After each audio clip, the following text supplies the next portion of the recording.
अब एक अच्छी खबर, चीन की चालबाजी नहीं चलने वाली। सरकार ने चीनी ऐप्स के जरिए डेटा चोरी और देश की सुरक्षा पे खतरे को देखते हुए एक बार फिर डिजिटल स्ट्राइक की है।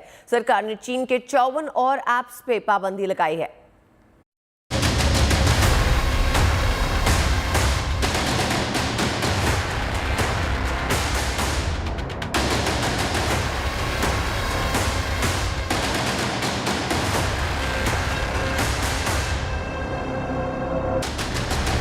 एक बार फिर चीन की चोरी पकड़ी गई।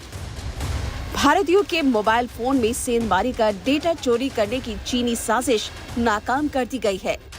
भारत सरकार ने चीन पर 5वीं बार डिजिटल स्ट्राइक की है। सरकार ने अब 54 और चीनी ऐप पर पाबंदी लगा दी है। खास बात यह है कि प्रतिबंधित ऐप्स की लिस्ट में ज्यादातर ऐसे ऐप हैं जिन पर पहले ही रोक लगाई गई थी, लेकिन चीनी कंपनियों ने चालाकी करते हुए उनकी रीब्रांडिंग की। सरकार ने इन ऐप्स पर पाबंदी का आदेश दिया है। बैन हुए 54 ऐप्स की लिस्ट में टेंसेंट, अलीबाबा और गेमिंग फर्म नेटईज जैसी बड़ी चाइनीज कंपनियों के ऐप्स शामिल है। साफ है कि ऐप्स की रीब्रांडिंग और उन्हें रीलॉन्च करने का मकसद भारतीयों की आंखों में धूल झोंककर ऐप के जरिए उनके मोबाइल में घुसपैठ करना और डेटा चोरी करना ही था। इलेक्ट्रॉनिक्स और आईटी मंत्रालय के मुताबिक सरकार ने देश की सुरक्षा, संप्रभुता और अखंडता को खतरे का हवाला देते हुए इन सभी ऐप्स पर पाबंदी लगाई है। आईटी कानून की धारा 69A के तहत इन ऐप्स को प्रतिबंधित किया गया है। इस तरह 2020 से अब तक 321 मोबाइल ऐप्स भारत में बैन हो चुके हैं। 29 जून 2020 को सबसे पहले 59 चीनी ऐप पर पाबंदी लगाई गई थी। इनमें TikTok, UC browser, SHAREit, Helo, Likee, WeChat जैसे ऐप शामिल थे। और उसके बाद 27 जुलाई 2020 को 47 और ऐप पर रोक लगाई गई। इसके बाद 2 सितंबर 2020 को 118 और ऐप पर रोक लगा दी गई।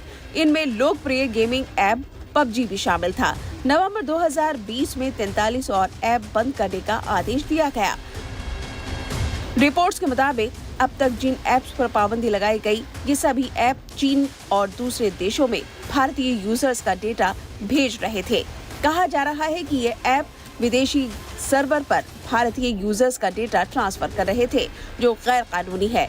ऐप्स के जरिए गोलमाल करने वाली चीनी कंपनियों की कारस्तानी पर सरकार की पैनी नजर है। ताज़ा कार्रवाई के जरिए एक बार फिर सरकार ने सख्त संदेश दिया है कि चीन अपनी हरकतों से बाज आ जाए, वरना अंजाम भुगतने के लिए तैयार रहे। Bureau report, good news today. Pushpa film का क्रेज लोगों में कम होने का नाम ही नहीं ले रहा है। इन दिनों बाजार में आई है पुष्पा साड़ी। पुष्पा फिल्म की दीवानगी अब सूरत की कपड़ा मंडी में व्यापारियों पर भी दिखने लगी है, जहां पुष्पा फिल्म के पोस्टर वाली साड़ी तैयार की गई है और बाजार में इनकी काफी डिमांड भी है।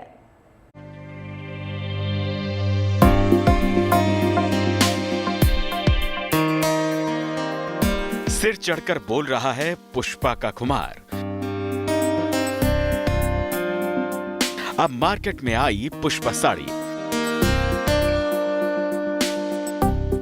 सूरत के कपड़ा बाजार में राजनेताओं और चर्चित फिल्मों की तस्वीर वाली साड़ी बनती रहती है। ऐसे में पुष्पा फिल्म की लोकप्रियता को देखते हुए साड़ी कारोबारी चरणपाल सिंह ने पुष्पा फिल्म के पोस्टर वाली साड़ियां तैयार करवाई हैं। फिलहाल तो ये साड़ी सूरत के एक ही मिल में छापी जा रही है, लेकिन जैसे जैसे इसका क्रेज बढ़ेगा, वैसे वैसे और भी कपड़ा मिलों में इसे छपने की संभावना है। पुष्पा फिल्म की लोकप्रियता को देखते हुए सूरत के साड़ी कारोबारी चरणपाल सिंह ने शुरुआत में 1-2 साड़ी पुष्पा फिल्म की तस्वीर वाली तैयार करवाई थी, जिसकी तस्वीरें उन्होंने अपने सोशल मीडिया पर शेयर की थी, जिसके बाद इस साड़ी ने जबरदस्त डिमांड पकड़ ली।